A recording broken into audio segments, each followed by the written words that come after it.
Thank you, everybody. This is our third meeting of the semester. It's a little hectic. The class is ramping up. Midterms are coming around the corner already. Right. Stressed out, but it's a beautiful struggle.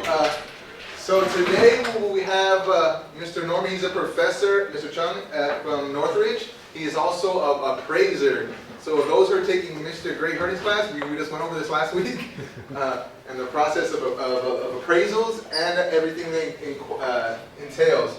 So let's give a round of applause. Oh, first, excuse me. Let's go with a little quick little topics. Today is actually a payment. So from now on, if anybody wants to get interested, when you do come, please bring your payments for membership fees.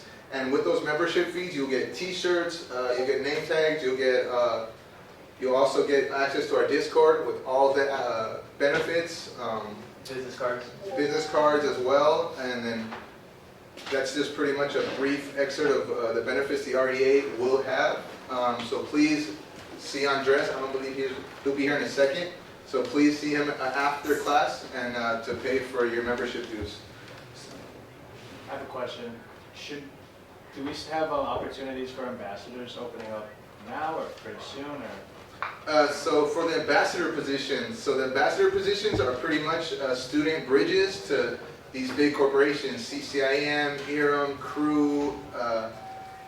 So what ambassador positions are is pretty much you'll be the liaison to those companies. So if Jake is with CCIM, Jake's going to get all the intel of, oh, there's a Spitzer coming up, there's some marketing courses, there's a fundraising event. So if you're an ambassador, you would specifically be that bridge to us students. And you would facilitate that to Natalie or Daniil, and they will put it on our Discord, they will put it on all our social media platforms, so all our other students can take advantage of it as well. So being an ambassador is a very, very good opportunity to network with these individuals in their careers already. If anybody's interested in property management, appraisal, brokerage, you have opportunities to rub shoulders with these individuals that will not only help you get your foot in the door, but also be a mentor as well.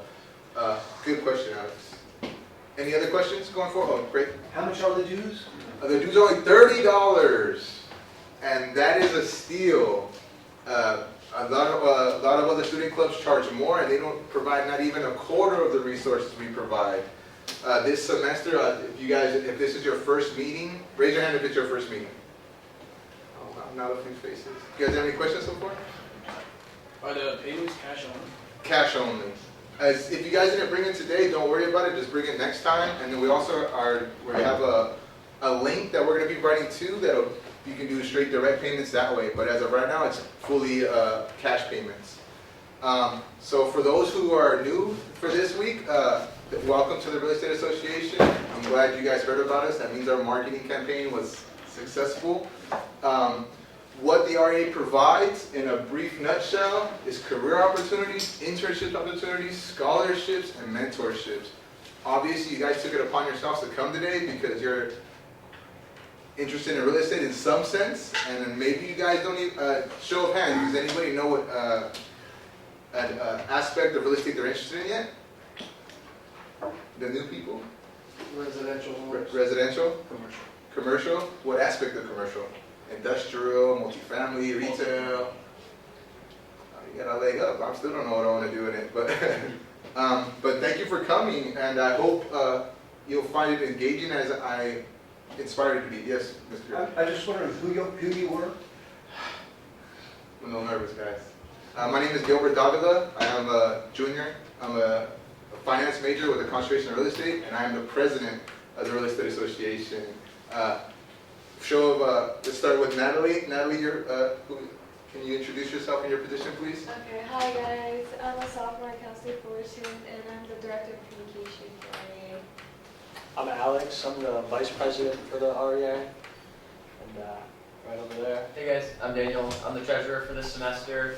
I'm currently a member of NIA, so if you have any questions about joining that organization, let me know. There's a lot of benefits. Like a week from now, I'm going to like a 3-course dinner for free with a bunch of other professionals. So just a little sneak peek inside these professional organizations. It's all a matter of just getting on their student list, and they'll send you these opportunities.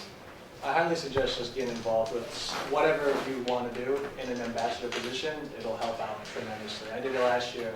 I met dozens of people, professionals in their fields. Andres, we're just introducing the new people today. Can you please tell us your name and your position as well? Yeah, of course. Hey guys, my name is Andres. I'm a fifth-year biochemistry major actually, with a minor in finance, concentrating in real estate. And what was the question again? Sorry. Just your position. Yeah, so okay, yeah. So I'm a director of membership this semester. I've been part of the club for like about 3 years now. It's pretty great. I love it. I always love to come in. I've been part of the board for 2 years as well, so I've gotten a lot out of this club, and especially, you know, with networking and going out and, you know, coming out of my shell and stuff, especially, you know, I came in with the whole COVID era thing, so my whole class was basically like in their own little shells after we came back and stuff, so this club really helped me get out there, and I encourage you guys to also get out there as well. If you're kind of in that shell area, it'll help you out a lot. And most importantly, what do you do?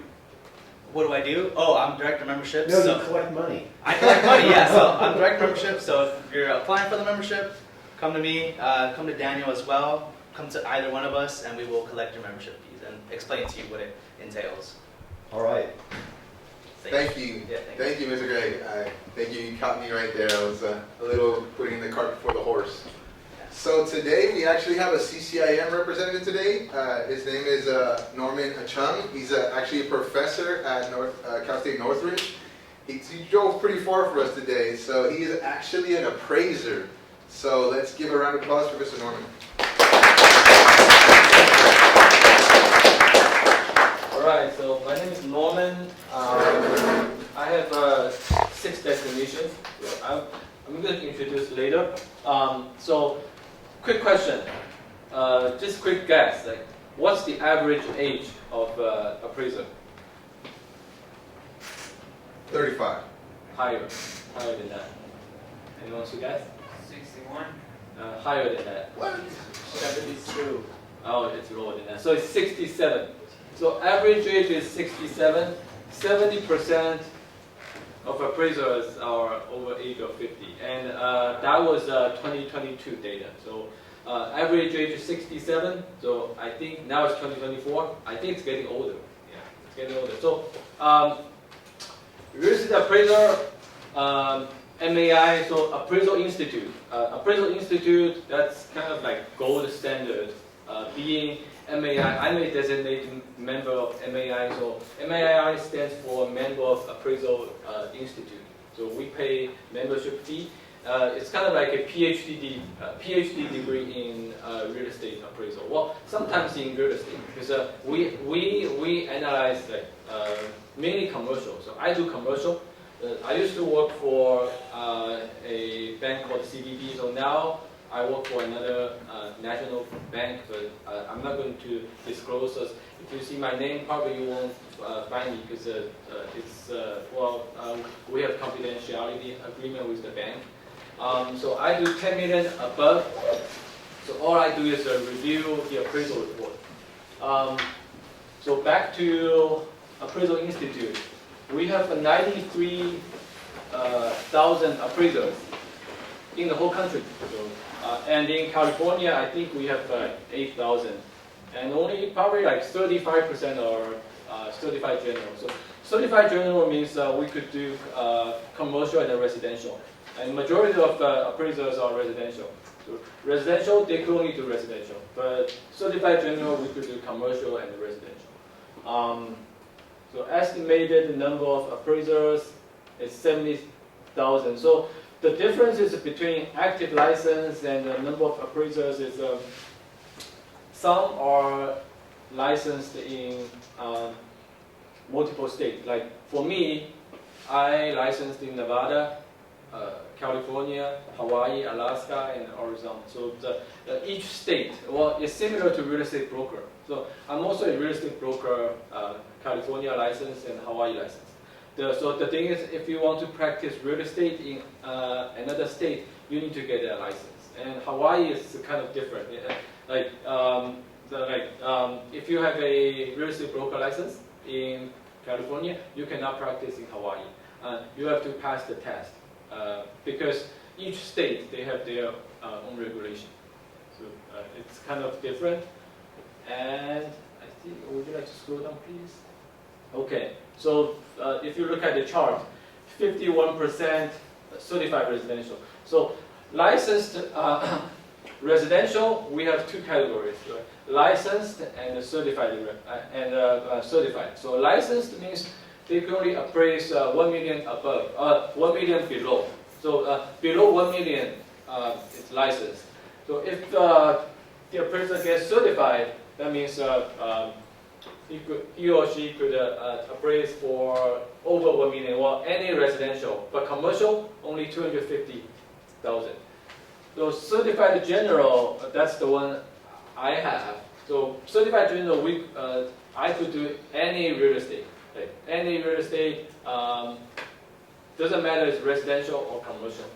So any questions so far? Yes? How long does it take to get the general from the beginning? Yes. If you go to REA, actually now they update to BREA, Bureau of Real Estate Appraisers in California, and you could see their requirements. So typically they require like 3,500 hours, experience hours. Well, test, that's easy. Like it's just if you take the test, it's not that hard. It's like university level. Like before, like when I entered this industry, they don't require bachelor degree, but now they require bachelor degree. And so the most difficult thing is to get the experience, because you have to have a supervisor sign your experience hour. And every appraisal report, you have to sign to get your hours. So that's the well, yeah. To answer your question, typically I will say if you work for like those big five, how many of you know those commercial brokerage? Like big five? Can you name any? CBRE. Yeah, CBRE, they're the largest. Second one? JLL. Yeah, JLL. Third one, Cushman and Colliers. And now we have a fifth one, Newmark. So Newmark, they recently acquired other firms, so now they have good presence. So we use them, well, I engage them for the appraisal, because I review appraisal report. So typically I will send out a request for proposal, and they will send us bid, like say like if we want to appraise this building, like in Cal State Fullerton, I want to appraise this building, so I would like some bids. So they're going to send me the bids, like 20,000, 50,000 feet, and we will engage, and they finish the work, and I have to sign off to accept the value. The reason is we cannot take whatever the value appraiser says, right? Because what if overvalued, then the bank is at risk. Because the reason is the borrower wants to borrow money from bank, right? Say like Chase, Citibank, Wells Fargo. So the bank would like to review the appraisal report. So diverted too far. So let's just get back to answer your question. Probably I will say if you work for CBRE, if you're ever interested, let me know, because I have a lot of connections. I work with those big five, because every firm, they have their real estate valuation department. Typically, I will say from a trainee, well, first you have to get a trainee license. So after you get a trainee license, probably 3 or 4 years. Yeah. And it's full time. So, yes. Does every property have to be appraised before it's sold? Typically, if you go to a lender, yes. And residential now typically, like I think like under 400,000, they don't require an appraisal report. So that's why a lot of residential appraisers now out of job. Well, because after the Fed raised the interest rate in March 2022, so residential appraisers, they're out of job because no activity. Right? Because I have a 30-year fixed 3% interest rate. Wow. And then now it's 7%. So who wants to sell the house? Like, if I want to sell, that's fine, but if I want to buy another one, or do a refi, I have 7% interest rate. Well, the interest rate difference probably will be like, I will say a typically 1 million house, you will have probably like 1,500 to 2,000 monthly payment in addition to your existing. So that's why you see the housing price like going up, because no supply, because we don't want to sell, right? If I'm a property owner, I'm not going to sell, because if I want to sell and I purchase the new one, I have 7% interest rate. And my existing interest rate is a 3% for 30 years fixed. So any other questions? When did you buy? Oh, when? I will say if you only use a one, like you, first time home buyer, it doesn't matter. Like I always told my students and also, it doesn't matter like how high the price is. If you are only user, well, you have to live in the house, then anytime. Well, I know it's kind of interesting. Like 2008, that was the peak, right? So compared to right now, compared to 2008, it's another like 50% increase. So it's like 10 years from now, I will say for sure the value will be higher than today. So anytime if you want to purchase a house for yourself, not for investment. Investment I don't recommend because it's too much risk. So let's move on. Timing valuation, more than 15 years, that's experience. So as you can see, it's just the barrier is so high.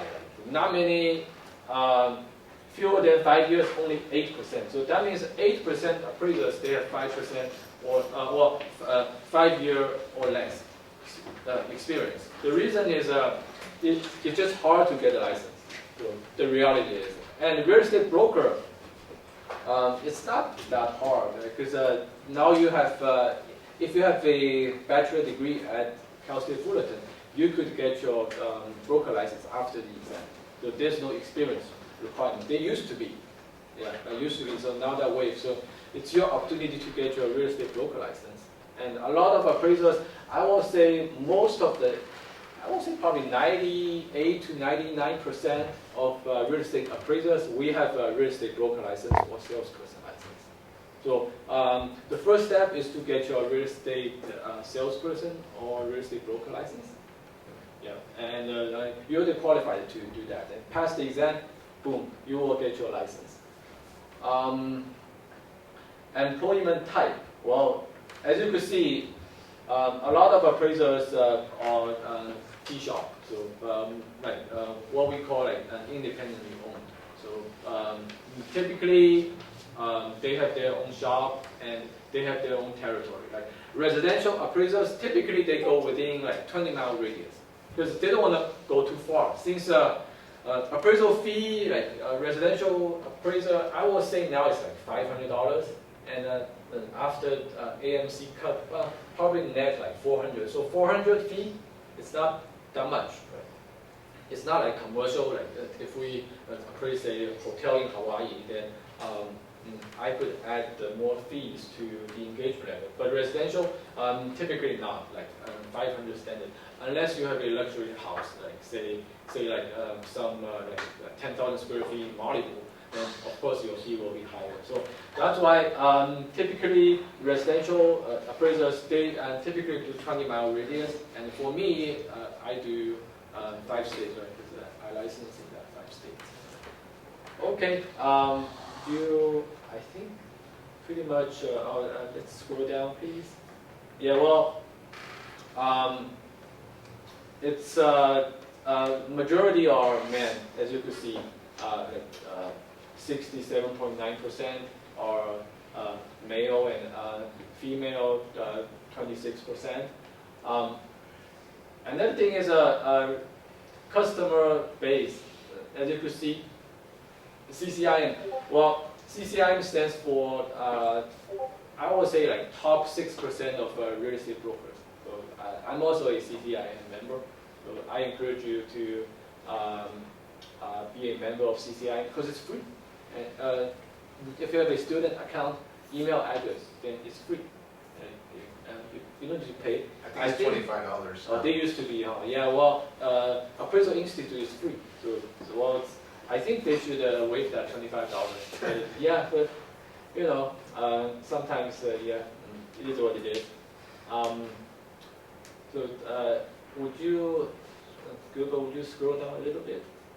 So as you can see, 77% are white. Well, it's just a fact. It's not about like bias or anything. So this profession is very white. Right? As you can see, like I'm not white, so I'm outside of this 77%. So of course, it's your opportunity, right? Because a lot of appraisers, they are aging. So average age is 67 plus, and next 5 years, a lot of appraisers might retire and they might die. So that's the reality of it. In terms of income, let's see. So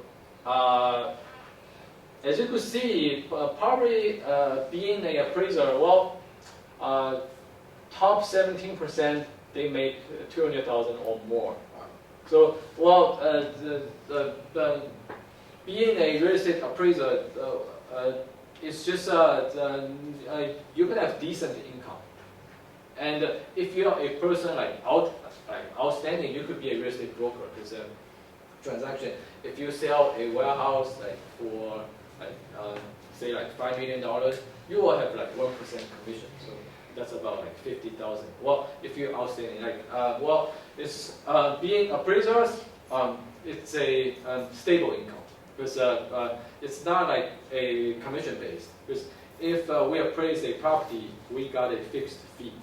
Yeah, well, we are not getting a percentage of the purchase price. Okay, so I think that's it. And would you like to switch to the PowerPoint? So let me introduce myself.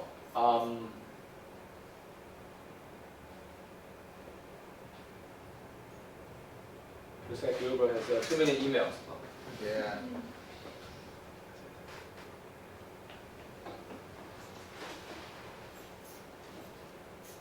Okay, and next page, please.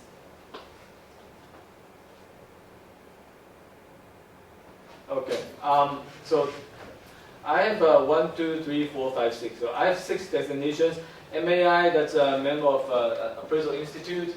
CCIM, that's the one I am representing for. And AIGRS, that's the review appraisal designation from Appraisal Institute. ASA, that's Association of Society of Appraisers. It's also another appraiser association. MRICS, that's Royal Institute of Chartered Surveyor. The headquarters is in London. This is not just for the appraiser. They for like surveyor, for like engineer, like civil engineer, professional engineers. Right of way, that's interesting because right of way, like say like LAX, right? And LAX now they are building a light rail. So in order to build a light rail, we have to take the land from the private owner. Right? How many of you heard like eminent domain? Yeah. So what's eminent domain? Eminent domain, pretty sure it's like the state or government could just kind of take your property. Yes. Yeah. Take the property because it's for government purpose. So you have no choice. But the thing is, we're gonna give the owner the highest value possible. So what we call fair market value. So, market value could be at the market, and in this case, right of way, we're going to give the ownership the highest possible value because we need to reimburse them.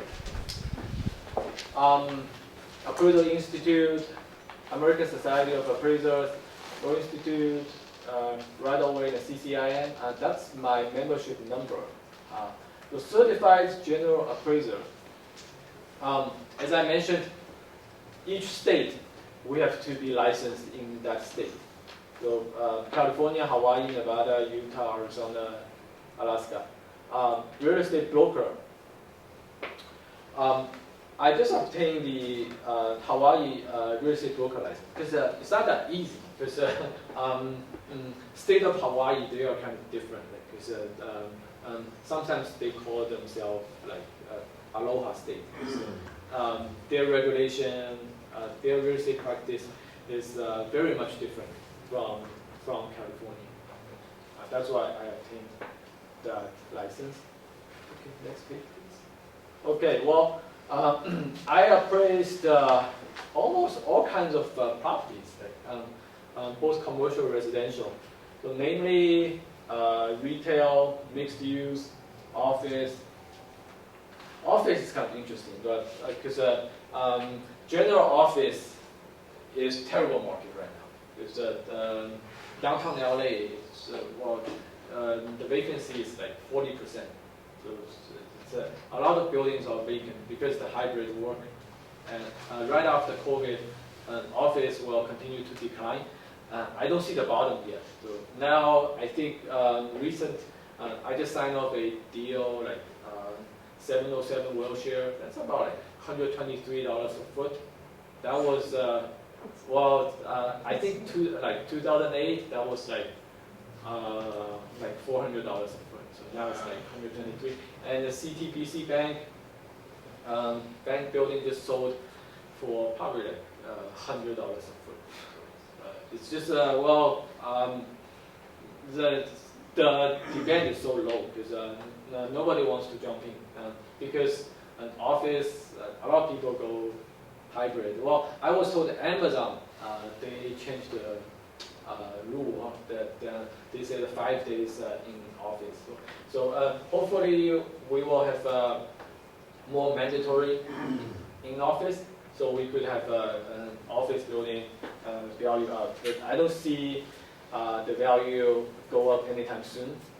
Well, even with the 50% interest rate cut, an office property value will still going down for probably a couple of months, and very soon we will see the bottom. And other than that, net lease investment, net lease, say 7-Eleven. 7-Eleven, for example, typically they are on a net lease. So net lease investment means tenants pays everything. Because if you are a landlord, you have to pay what kind of expenses? Gas, light, water. Yeah, those are the small ones. Yeah, let's say the property tax. If it's state of California, we have Proposition 13, 1% of property tax. If you own a property $5 million, so every year you have to pay at least $50,000 in property tax, and also insurance. So net lease investment, that means tenants pays everything. Sometimes we call it triple net. And a lot of gas stations are owner user. So I reviewed over 500 gas stations. So the value is going down actually because the electric car, Tesla. So, gas station, I think nowadays it's I would say it's not a very good investment. And hotels, the value is stable because we have even with work from home, we still have good demands. Say next door we have Marriott, and so hotels value stabilized, but I don't see the value going up significantly, except for data center. I just got a portfolio data center. They are transaction at $2,000 a foot. So just imagine data center high demand. I have a tenant called NVIDIA. How many of you know NVIDIA? Yeah, well, so interestingly, like, they don't even have a fab, right? They don't even have a factory. Like, they are just, they just do the design only, and they outsource their production. But data center, how many of you guess, like, what would be the largest state with data center? Chicago is a city. Oh, sick, sorry. Texas. State, not Texas. California? Not California. It's Virginia.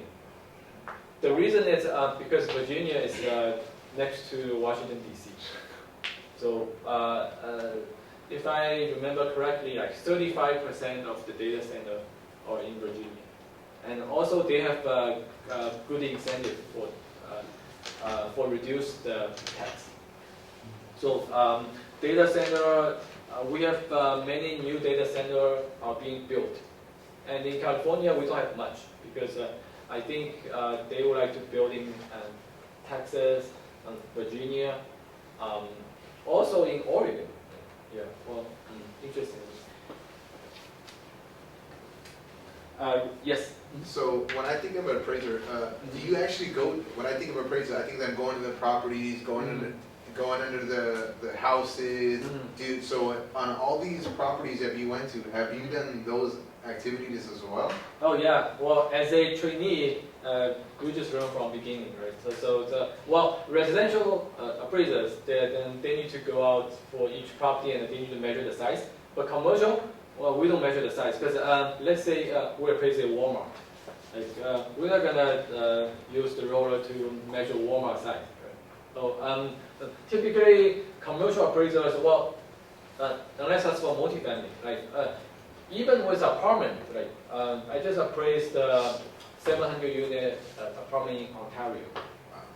So typically we don't need to measure. So I would say generally commercial appraisers typically we don't measure the size. We typically, even we do, we just measure from the Google. Right? And if it's a box, that's easy. Right? That's just 100 by 50. And we'll just yes. What's the highest value appraisal that you've done so far? I've done so far, I just appraised I will say like a warehouse. So a warehouse interesting, like in Cherry Valley. Who knows where's Cherry Valley? Catalina Island? No. Virginia? No. It's in San Bernardino.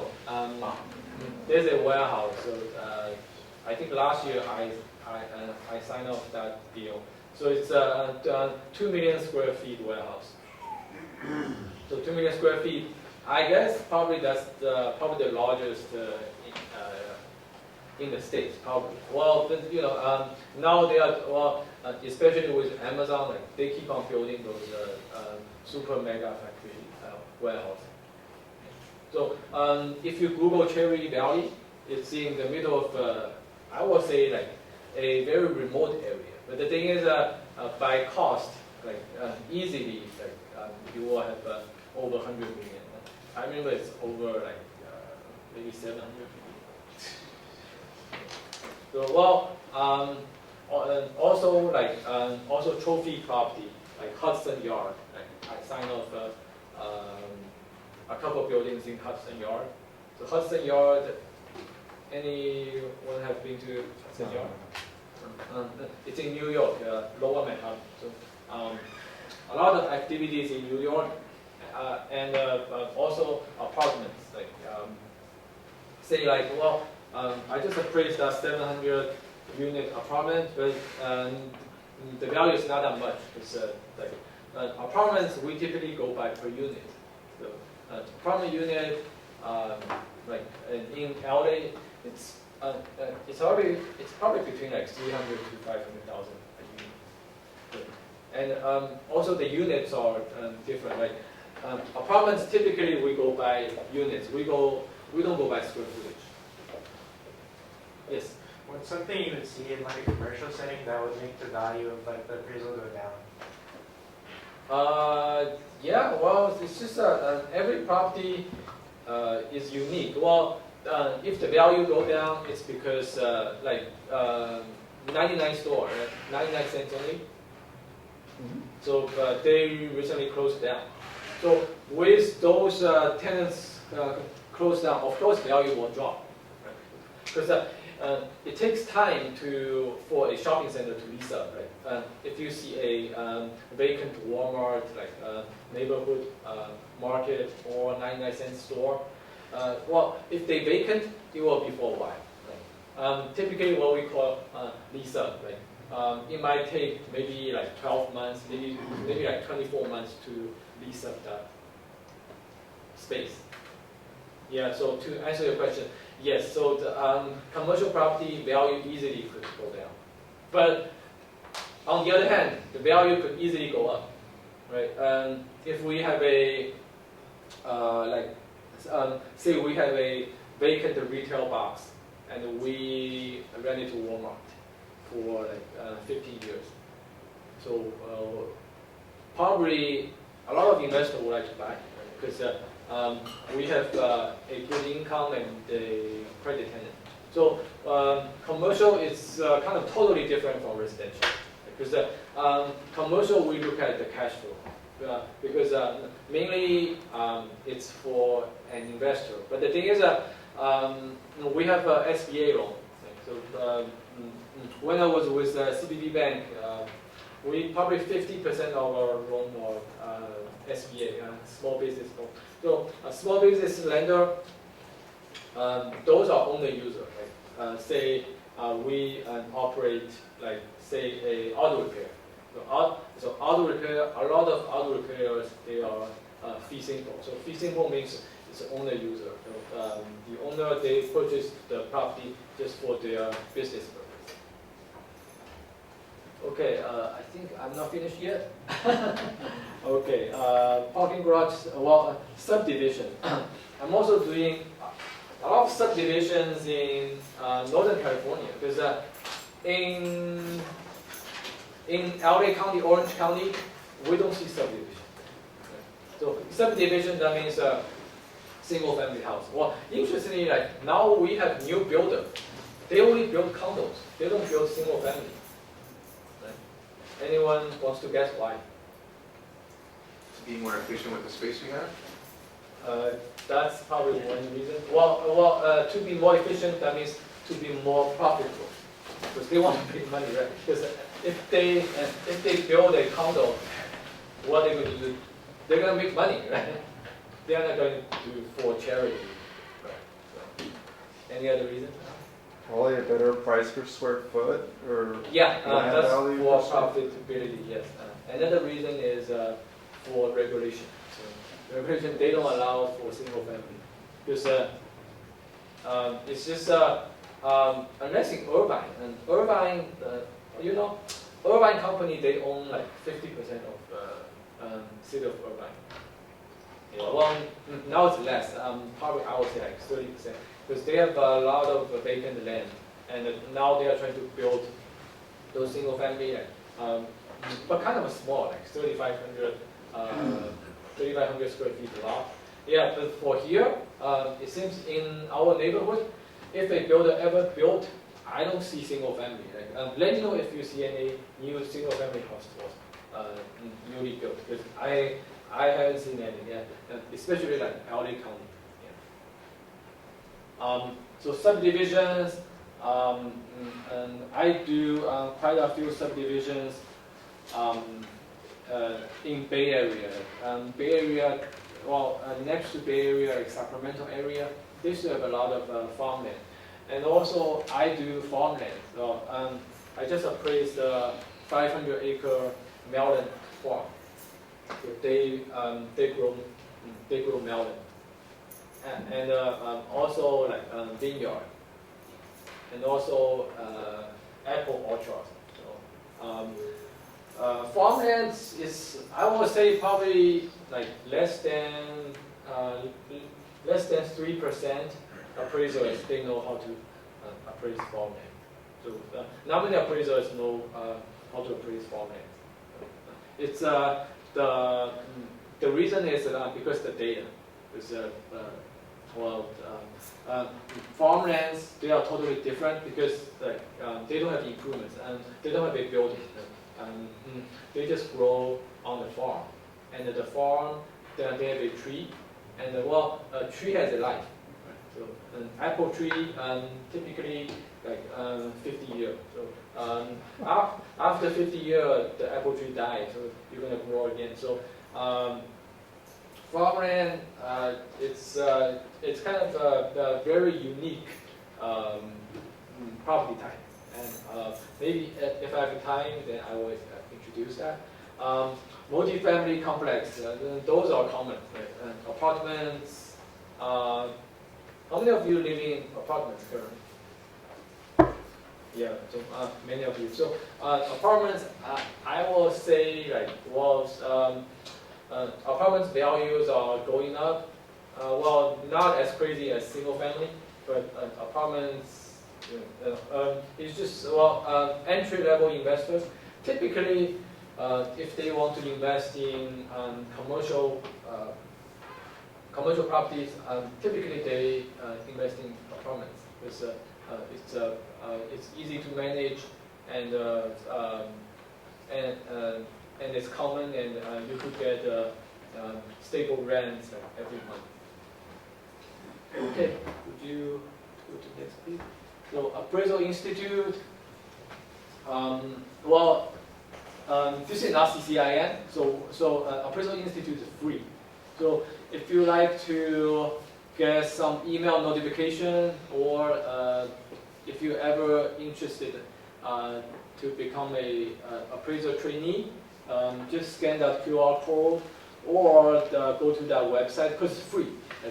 If you have a Cal State Fullerton email, it's free. So you don't need to pay anything, and you will become a student affiliate, and we will have every year we have some activities. And I'm a board member from the Southern California chapter. So I think pretty much that's it. And the next page is my contact. And anytime feel free to send me an email.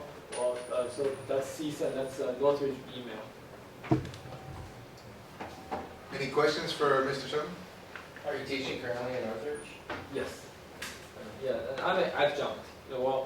Every semester I only teach one class because, interestingly, not many appraisers would like to teach because they got higher pay if they do appraisal instead of teach. So as you can see, probably your professor, I'm not sure if he or she is MAI or not, or maybe he or she is licensed or not.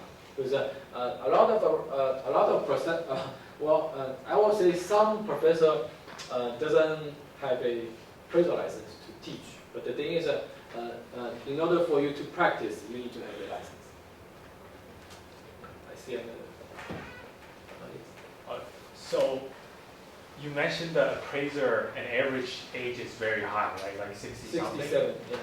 67 Why, plus. So why is it so hard for younger people? Because I think one of the reasons is let's say if we have a full-time job and we just want to do real estate on the side, to get that 3,500 hours, we can't go work for another big five. We don't have that time. So is there another way you could see getting that hours? Yeah, that's the most difficult thing. Oh, okay. Yeah, in order for you to qualify those hours, at the beginning, if you do work, appraisal work, your hours doesn't count. Because at the beginning, probably you will do clerical work, what we call front end, market analysis. It's not related to valuation. So, after you get familiar with the front end, then really you get into the valuation portion, then you have to sign the report to get your hour. Right? So every appraisal report, especially residential, a lot of banks, they don't like to see trainee sign the report. Oh. Yeah, that's for residential. So for commercial, It's just when you first started, you won't get hours. Like after probably 6 months or after a year, you get familiar. Then you sign the report and you get your hours. So that's the most difficult thing because you need to have a supervisor to sign it for you. And a lot of well, as you can see, like majority, the biggest category is individual shop. So as an individual shop, like they have their own client base, and after he or she train a trainee, so the trainee is gonna take away their business. Well, it's not like for ethic or anything. That's the reality. So whenever you sign off a trainee, then probably a portion of business will be gone. So to answer your question, that's why it's so hard. It's not like real estate broker license. If you pass the exam, well, you got your license. And appraisers, well, after you pass the exam, you could get a trainee license. Yeah, but if you like to get certified or licensed, you have to have someone to sign it for you. I think yes. Like how many hours you need to complete one appraisal? Yeah, well, that's a good question. Well, the answer is it depends. So I will say residential, like a single family. A single family, very standard, like 3 bedroom, 2 bath, 1,500 square feet. I will say like 8 hours to complete, including inspection. Probably inspection you will have, on-site inspection, probably 30 minutes. And, but the thing is, you have to count for driving. And you have to take count photos. So I will say 8 hours. But the thing is that when trainees do the first appraisal, I will say 40 hours. So that's how the difference. Yeah, well, because if you first started, you will spend a lot of time. And let's say a hotel, like next door Marriott hotel, probably you will spend, well, even as experienced, like certified appraiser, probably we will spend probably like 40 hours to do an appraisal. Yeah, so another thing is being a commercial appraisal, typically you will, you don't need to go out the inspection like every day. Because say if you appraise a hotel, that's like 40 hours. It's already 1 week. So typically commercial appraiser will go into the field probably once a week, and the residential probably every day. And the maximum I did was 9 residential inspections in 1 day. Yeah, that's my record. Yeah, but, some might do better than me. How did you get involved in appraisal and real estate? Yeah, well, so first I bought a house in 2006, near USC. So an appraisal camp. So like I'm driving a fancy car, BMW, and so I'm thinking, oh, okay, so he has the power to determine my value, right? Because the value, the bank cannot determine your value. Your loan officer cannot determine your value. Right? So who's gonna sign off the value? It's the appraiser. And so it's very interesting. So I called my loan officer, and she introduced me. So first I started the residential, and after that, by chance, I get know to, well, that's why I encourage you to join Appraisal Institute. Because Appraisal Institute, if you are a member, you could have the membership directory. So you could contact appraisers, MAIs. So that's how, let them get to know you. So after they get to know you, then they will hire you as a trainee. So yeah, like someone mentioned, not many people would who study from Big Five, right? Because it's like Big Five, but it's like accountant, same thing. But the thing is, number of appraisers, I will say, they don't have high demand to hire trainees as of today. Because I will say next year certainly will get better. Just encourage you to join the Appraisal Institute. The reason it's free. You don't need to pay anything, and you got nothing to lose. Right? And probably you will get some email with some events, and join the events. Talk with us, and many of us are retiring. Well, I'm not retiring right now, but my co-workers, my colleagues, they are in their 70s. A lot of them will retire probably in the next 5 years. Yes. So if they retired already, so are they available to sign the papers? Well, yes.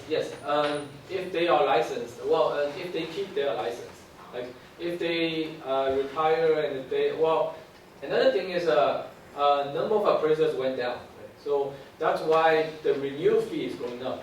Because when I first got my license, like every 2 years we renew like $200. Now the renewal fee is $1,000. Because real estate appraiser office, they don't have enough revenue. Because numbers go down, so they have to raise the fee. So to answer your question, some retired, if they don't keep their license active, then they cannot sign off.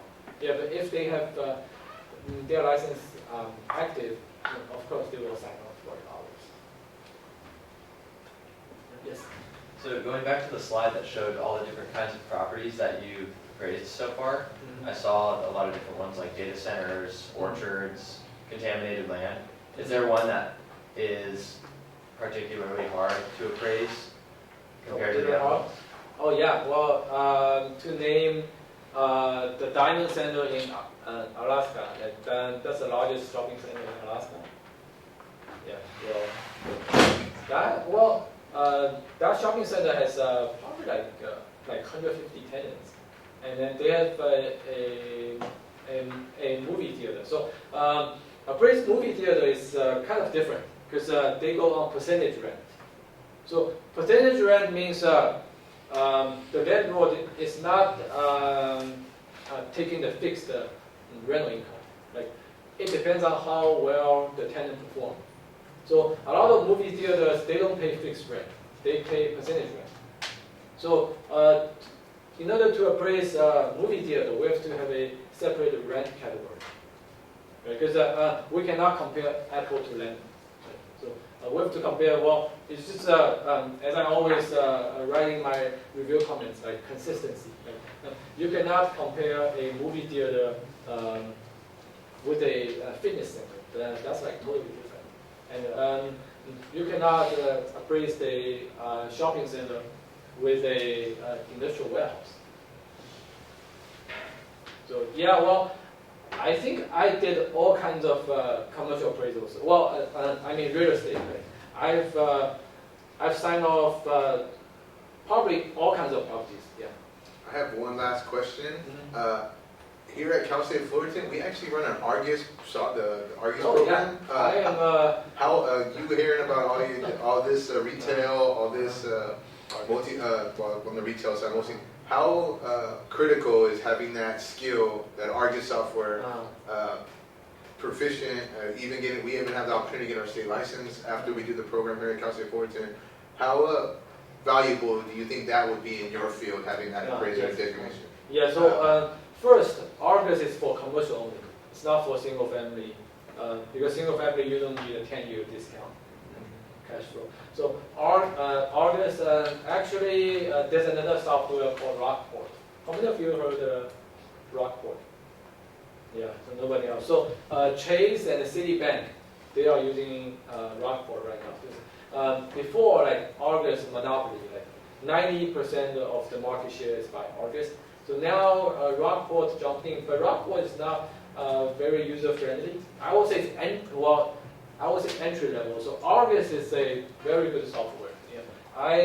I highly recommend because if you would like to appraise commercial buildings, especially like multi-tenant, you just have to have Argus software. Yes.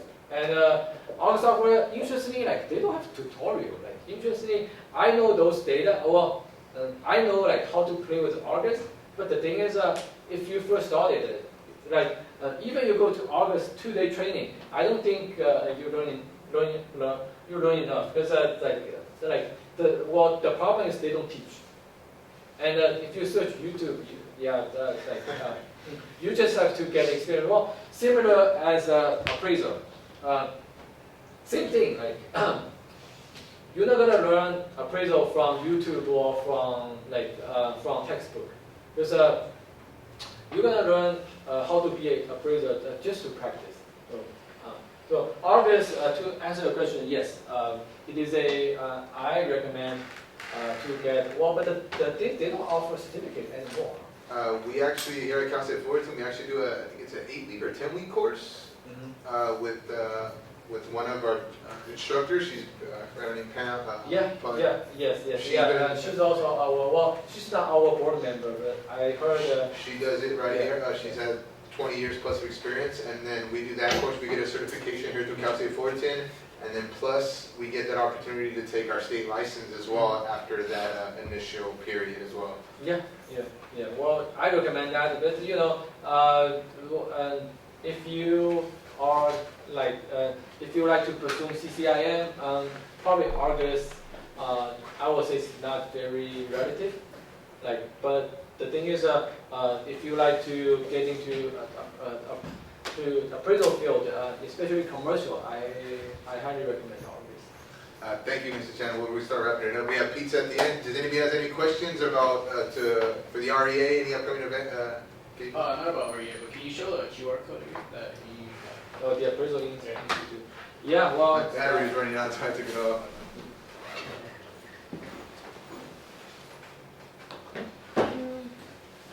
Okay, well, thank you for having me. So, if you have any